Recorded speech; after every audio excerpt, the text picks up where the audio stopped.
Welcome to the Airgun Show. This week we've got a roundup of highlights from the Northern Shooting Show. But first up, Andy Watkins is out making a mixed bag of wood pigeon, squirrel and rabbit with the scope cam.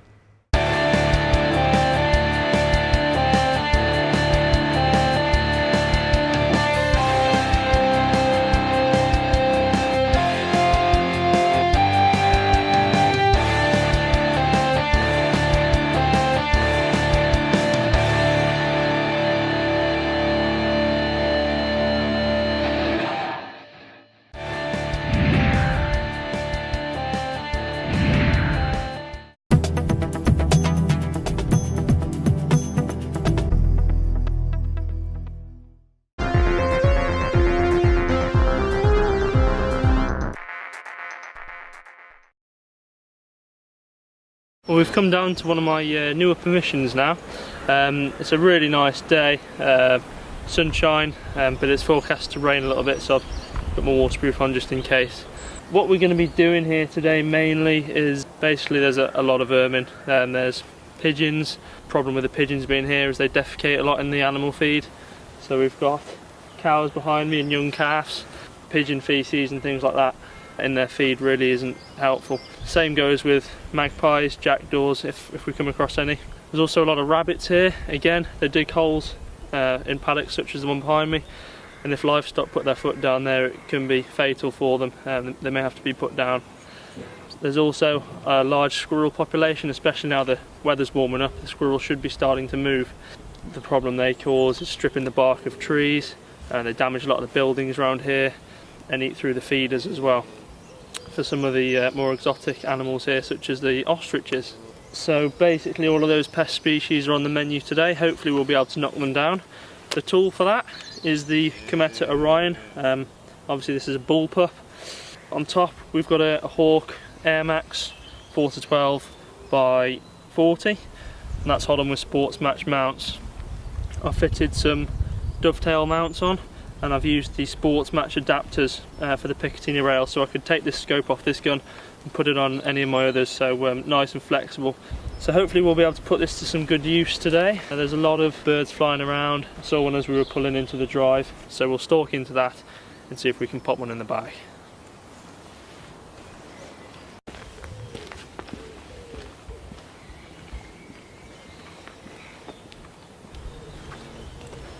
I can see directly down the drive now, and that pigeon's still there. I think this one's worth a stalk. It's quite a long way away, it's probably about 100 yards at the minute, but there's a lot of cover, so using the vegetation I think we'll be able to get in pretty close.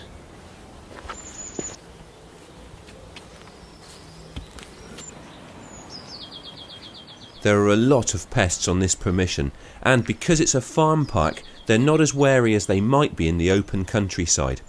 Andy moves in cautiously and manages to get himself comfortably within range for the shot.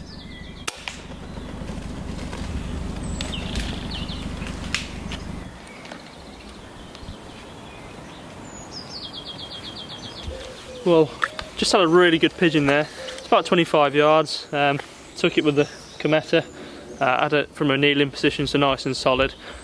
By the way the bird reacted, I'm pretty sure it was a headshot, which is exactly what we're after. Andy has to clamber around the fence to make the retrieve, but he eventually emerges with the first addition to the day's bag. Nice pigeon there. Hopefully we'll have some more today. It's a bit funny weather, it's gone from really sunny to really grey clouds over there. Hopefully it should stay nice for a bit longer. Okay, so we've just shot that pigeon down on the drive.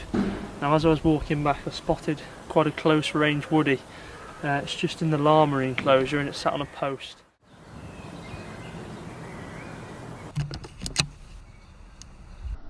Andy's shot placement isn't quite on the mark here, but at close range a heavy 2.2 pellet to the upper chest snuffs the pigeon out very cleanly.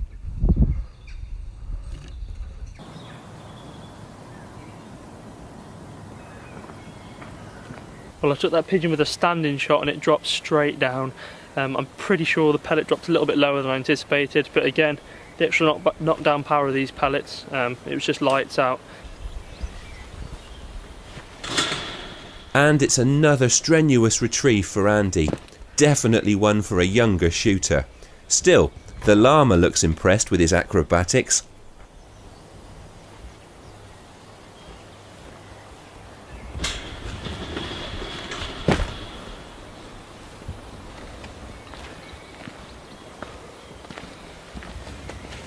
So that was a really nice shot. It was a little bit low, as I thought it was. Just dropped and hit him in the neck.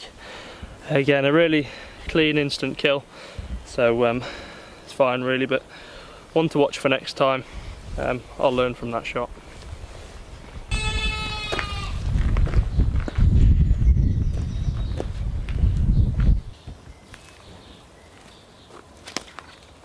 And now the stalk takes Andy into the woods as he tries to get on terms with some of the resident grey squirrels.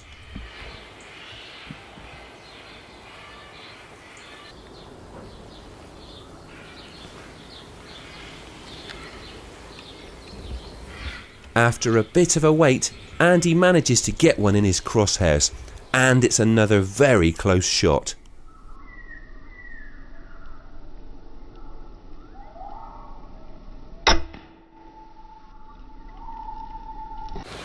He's dropped straight down, literally about 10 yards from where we're standing. So that plan worked out beautifully.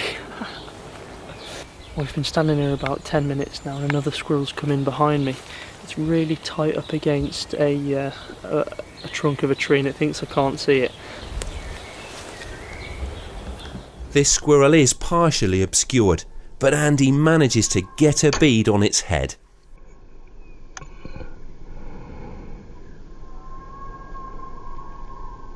It dangles for a while as headshot squirrels so often do, but it's lights out for this tree rat.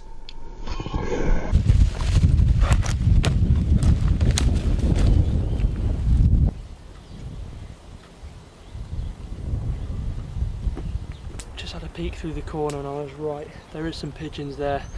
I've lased them. They're 45 yards away.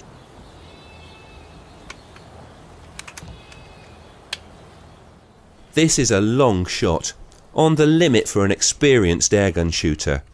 Andy's a crack shot, and he's got the support of the fence to keep his aim steady.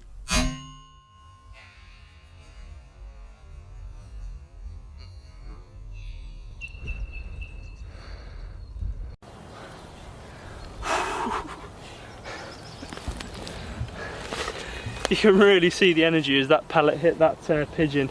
The white feathers just came off it and he just rolled to the deck.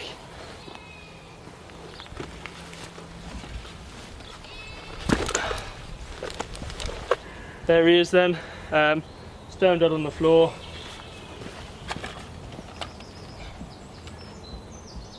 Yeah, hit him with a nice neck shot. That'll be another one in the pot. We're just walking, just retrieved that pigeon, and as we're walking back I spotted a rabbit just to the side of this this fence again. That is still our boundary, still our property, so we can shoot on there. I'm going to get as close as I can.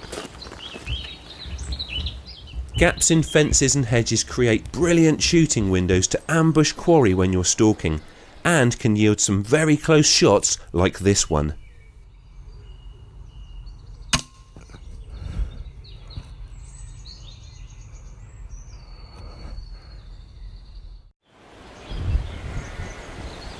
Another nice shot there.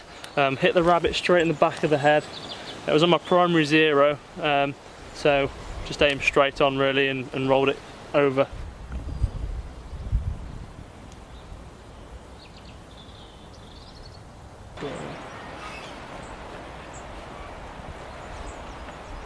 Oh, we're just heading back to the car and I saw a squirrel running along this fence here. Now, although I was set up to pack up and go home, I'm not going to say no to another squirrel. So I'm just going to stalk down this fence, staying in the shade. I don't want to go in the sun in case like the glint of my phone or anything spooks it. And hopefully again get a nice clean shot off. He is stopped on the fence at the minute, so I'm not going to waste any more time. I'm just going to get straight to it.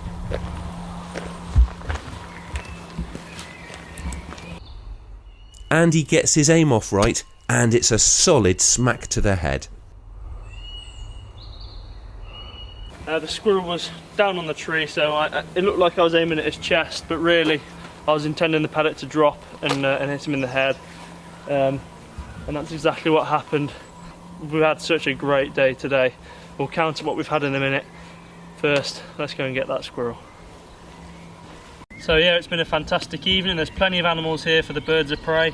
The pigeons will be going in my freezer, the rabbits will be going to my next door neighbour's freezer, the squirrels will be going to the birds of prey, and so will the dove, I think. But yeah, it's been absolutely brilliant. Thanks for watching. Andy Watkins making a serious impression on his new permission there. And now it's the Airgun Show news. This is the Airgun Show news. We're reporting from the Northern Shooting Show in Harrogate. In just its third year, this show is already a major fixture on the shooting calendar, especially for the airgun industry. We roamed the halls and the outside areas at the show to bring you the hottest product news. The show kicked off with the DNA Film Festival, probably the first ever hunting film fest to take place in the UK. With sponsorship from Sauer and Minox, the show also saw a £5,000 bursary awarded to Danish filmmaker Ulrik Årskov. We caught up with the organisers, Daryl and Byron Pace. I think the feedback that I've been getting over the last 2 days it's been great. You know, I think everybody had a good time. For us, what was important was the messaging of it. It was about showcasing what the future of hunting might look like and how we could do things better. It's something to build on for next year, and the fact that it was so many people entered films, and it wasn't just from the UK, the spread was from all over the world, so it was absolutely brilliant to see. And we had two categories. We had an amateur category and we had a professional category. So anybody who did any kind of film work and was paid for it on a professional capacity, that is where they sat. And then, you know, there's a huge amount of enthusiastic amateurs out there with very, very little equipment and very little money spent on equipment. And I think that was probably one of the things that impressed us most. Was the fact you can produce a good film with, yeah, like Byron said, very little budget, very basic equipment.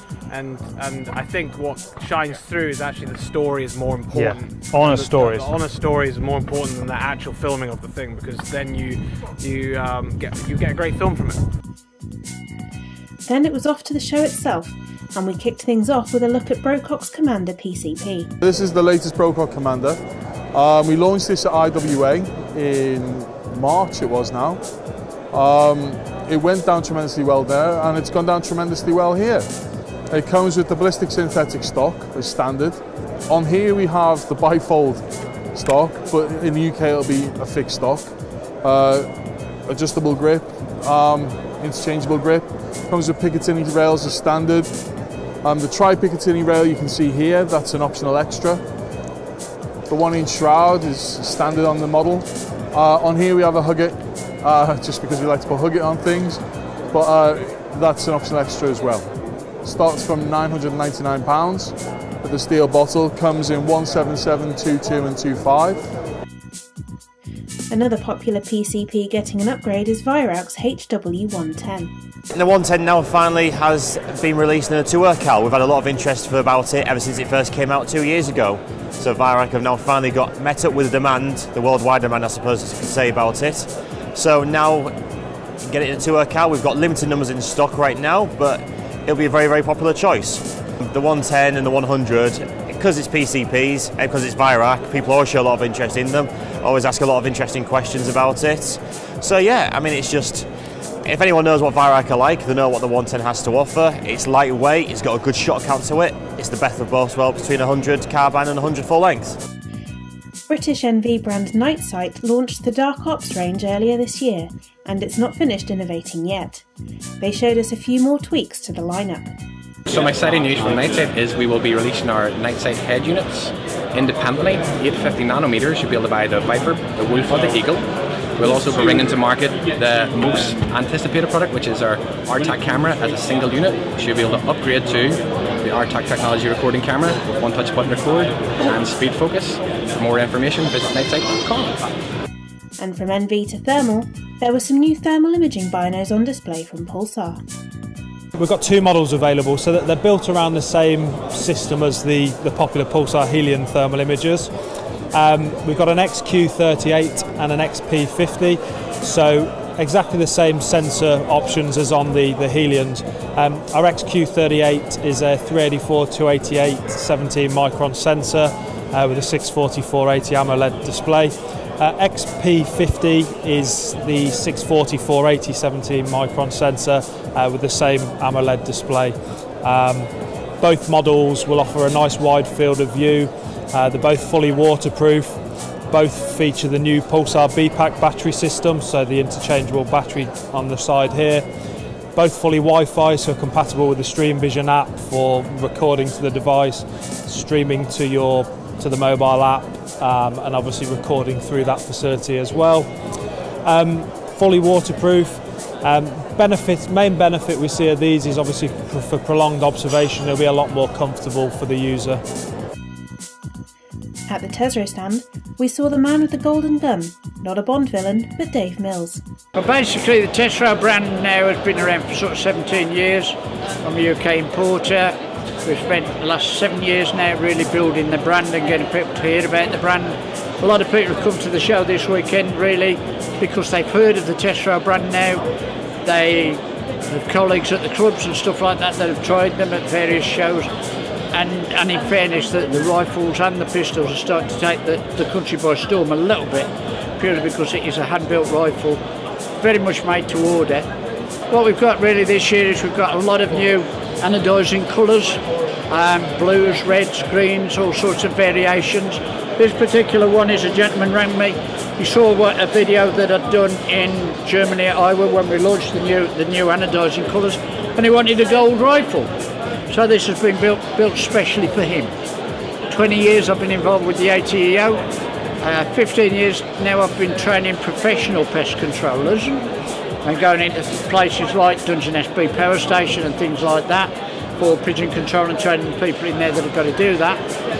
Now really we've extended that really. BSA have been involved in the training programme for a couple of years now. We've now got to the stage really where that same level of training that we offer for the professional pest controller, there's a lot of people are now starting to ask me to get involved, look at FAC airgun training because of the issues around people not understanding ballistics and things like that. As soon as we go to an FAC airgun, then that raises its own set of questions and knowledge that people need. And finally, a familiar face introduced us to the lineup of Optisan scopes coming to the UK. Well, Optisan has been around for a while, actually 20 years would you believe, but they have always in the UK been known through the MTC Optics, through Gary and Sammy Cooper. About 3 years ago, Optisan had grown to the extent worldwide that it wanted to bring in a new range of scopes and go more its own way. This is one which has been around for the last 2 years, and it's the Optisan EVX scope. Comes in many guises, all the way up to this beautiful little scope, which is 6 to 24 by 50. The interesting one about this version is it's a first focal plane. So they come in both first focal plane and second focal plane scope. What's the difference? Well, the difference is on the first focal plane, the reticle grows and shrinks as you zoom in and out on the target, whereas on the second focal plane scope, the reticle stays the same size and the target shrinks and decreases beneath it. And Optisan offers both first and second focal plane versions of this scope. You can get a low profile version of this scope as well. That's pretty new and it's a beautifully made scope. Again, the build quality of Optisan scopes is second to none. That's all from the Northern Shooting Show, and that was the Airgun Show News.